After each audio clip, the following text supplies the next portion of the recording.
Bonjour, je suis le docteur Mélissa Kwasi, enseignante-chercheur à l'université Félix Houphouët-Boigny. Je suis également psychologue et psychothérapeute.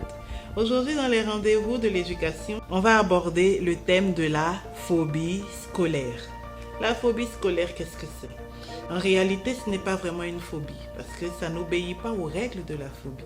C'est comme je l'ai dit, un refus d'aller à l'école. Alors, comment ça se manifeste? Pour les tout petits, vous allez avoir de l'énurésie. Il avait arrêté de faire pipi au lit, il recommence à faire pipi au lit et au moment peut-être d'aller à l'école, il va faire pipi sur son vêtement parce qu'il n'a pas envie d'y aller. Il crie, il a mal au ventre, vous voyez un cycle récurrent de paludisme malgré tout ce que vous faites. L'enfant pleure avant d'aller à l'école. Pour les plus grands, c'est-à-dire les adolescents, c'est la rébellion, c'est l'agressivité au moment d'aller à l'école. Attention, il y a quand même un critère diagnostique. Pour qu'on puisse dire qu'il y a phobie scolaire, il faut que votre enfant, en dehors du fait d'aller à l'école, en dehors des heures d'école, soit un enfant normal.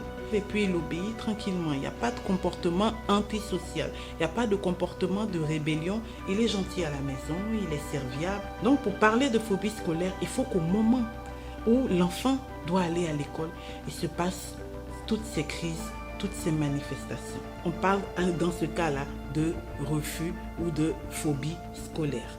Maintenant, ce qui va permettre d'aider l'enfant, c'est la réaction du parent face à cette phobie scolaire.